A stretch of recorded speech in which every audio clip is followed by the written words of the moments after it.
A couple years ago, we went down to San Diego, and we were paddling around Mission Bay there. And from where we put in to where the bay was, we had to kind of go through this channel, and didn't realize when we got out into this channel that tide was going out, and it was just sucking all the water out towards the ocean. And so we got into this channel, and man, we were just digging and trying, and like we were working so hard to get a little bit. And then if you took, like if we had, wanted to take a break, you just start drifting back. So you couldn't take a break. And that was one of the most exhausting paddles we've ever had, because we realized that, man, we were fighting against the flow. We were fighting against the current. And that's a frightening place to be. It's an exhausting place to be. What I want to show us today is that, man, sometimes being a follower of Jesus and walking out the values of God, it feels like we are walking or going against the flow of life, doesn't it? Going against the flow of culture, going against the flow of the world's values and standards. And in the middle of all of this kind of cultural unraveling, in the middle of all this kind of chaos, this flow, this current that's taking us, God is inviting families to live in a whole new way. Well, it's not a new way, it's His way, right? He's inviting families to stand firm, not in arrogance, not in fear, but in obedience to Him. God invites families to choose a different direction, to plant their feet and lift their eyes towards Him and say, hey, listen, we understand that the flow of the world's taking us this way, but we're going to live against the flow. We're going to live according to God. We're going to choose to swim upstream, or in a case of paddling, paddle upriver and not give up. Notice what it says in verse 9. Noah was a righteous man, blameless in his generation. Noah walked with God. That may be the most telling line of the entire story of Noah. Up to this point, one of the most telling lines in the storyline of the Bible. That Noah walked with God. That God knew who he was. Because if we're going to live obedient lives to God, we're going to need to know God. If we're going to live obedient lives and live against the flow, we're going to have to know who God is, and God's going to have to know who we are. And that comes through years and time of walking with God. And Noah did just that.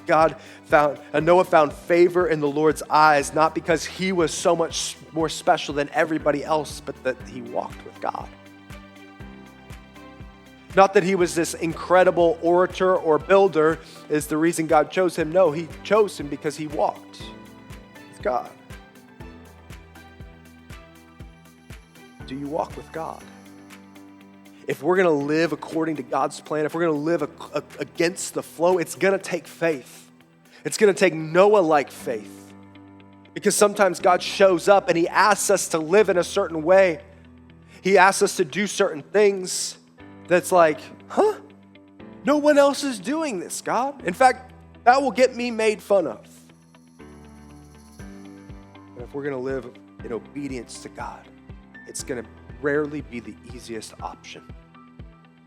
And it's always going to require faith. That's what Noah did. The next thing I want to show you about obedience, the story of Noah, is that obedience carries us through the storms of life. Obedience carries us through the storms of life. You may feel like your family is floating through cultural chaos and you've done your best to try to hold it together. You've done your best to try to live against the flow. You've tried to teach your kids truth even when the lies are louder. And maybe there's moments where you wonder, is this making a difference? Like, is this even worth it? Like, it doesn't seem like we're getting very far ahead. Does God see us in this? Let me assure you, the story of Noah reminds us that God does see us. He remembers, parents, your prayers for your kids. Those prayers you prayed when no one else was watching, those prayers that you prayed over tears, that maybe you're still waiting for answers for. Let me remind you that prayers don't have expiration dates, so keep praying. Keep praying those prayers.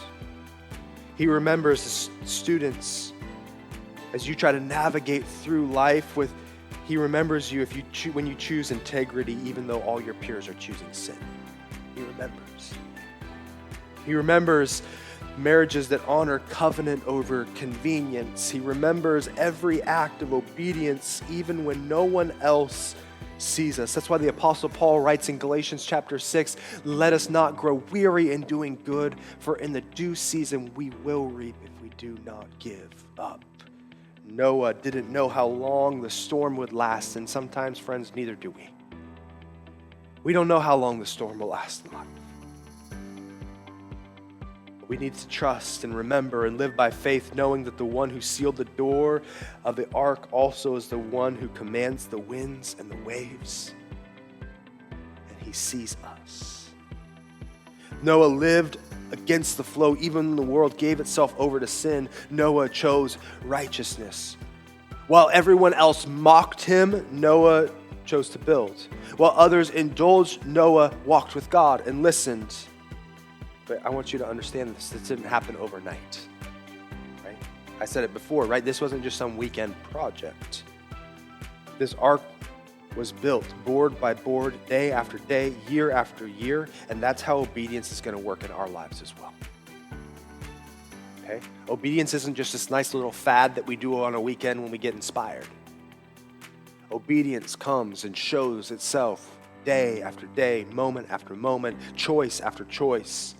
It's in the small decisions that no one sees, saying no when the popular thing to do is saying yes. So let me ask you this question as we wrap up. In what way is God inviting you today into Noah-like obedience? What way is God inviting you and your family today to walk in Noah-like? Noah's Ark is more than a story. It's a preview of the gospel. Just like Noah's family entered in the ark, they were saved from judgment. We're invited to enter into our own kind of ark. His name is Jesus. And he didn't build a boat with wood, but he hung on a cross. He hung on another board. And just like through the ark, Noah's family was preserved, obedience to God through belief and faith in Jesus Christ carries us through judgment as well.